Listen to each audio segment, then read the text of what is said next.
బతుకుతాడు పోలీసులతో. ఏం పద్ధతి? దేనికోసం చేస్తారు?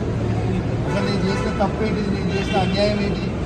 ప్రజల కోసం బరాబర్ ఆ క్వారీలో ఇబ్బంది అవుతుంది. ఇల్లీగల్గా నడుస్తుంది క్వారీ. అది రేవంత్ రెడ్డి బేనామీ, సీతక్క బేనామీ, కడియం శ్రీహరి బేనామీ, ఎమ్మెల్యే నాగరాజ్ బేనామీ. వాళ్ళ బేనామీలకి కొన్ని ఇందులో రాస్తాడు. ఇదేం పద్ధతి? అసలు దేని నాకు నోటీస్ ఇవ్వకుండా మీరు ఎట్లా అరెస్ట్ చేస్తారు? రేవంత్ రెడ్డి చెప్తే మీరు అరెస్ట్ చేస్తారు. రేవంత్ రెడ్డి చెప్తే మీరు అరెస్ట్ చేస్తారా?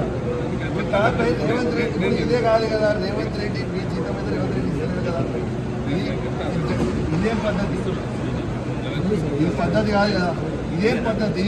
ఇది పద్ధతి కాదు కదా. ఇది పూర్తిగా అన్యాయం. రేవంత్ రెడ్డి గారు పెట్టుకున్న అక్రమ కేసు ఇది. కమలాపూర్ మండలంలో గుండే గ్రామంలో ఇల్లీగల్ మైన్ నడుస్తూ ఉంది. ఇది ఆయన రేవంత్ రెడ్డి ఆధ్వర్యంలో సీతక్క, తర్వాత కడియం శ్రీహరి, ఎమ్మెల్యే నాగరాజ్ గారి బెనామీ. ఖచ్చితంగా నిలదీస్తాం, ఖచ్చితంగా అడుగుతూనే ఉంటాం. ఊపుకునే ప్రసక్తే లేదు. మీరు చేస్తున్న అన్యాయం. ఇల్లీగల్ మైనింగ్ నడుస్తుంది అక్కడ. కేవలం 2.5 హెక్టర్స్ మాత్రమే ఉంటే ఇలా ఆడ ఇల్లీగల్ మైనింగ్ 20 ఎకరాలలో చేస్తూ ఉన్నారు. గుండేడ్ గ్రామ ప్రజలందరికీ కూడా చాలా ఇబ్బంది అవుతా ఉంది. గుండేడ్ గ్రామ ప్రజలు మొత్తం కూడా ఇబ్బంది పడుతూ ఉన్నారని చెప్పి కూడా ఈ సందర్భంగా తెలియజేస్తా ఉన్నాను. ఆ ప్రజలు ఇలా హెల్మెట్లు పెట్టుకొని మరి చేసే పరిస్థితిగా ఉంది. ఇలా ప్రజలందరూ కూడా గమనించాలి.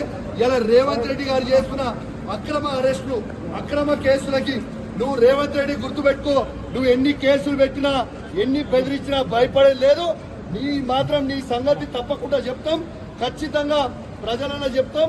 ఖచ్చితంగా చెప్పే ప్రయత్నం చేస్తాం. జై తెలంగాణ, జై కేసీఆర్.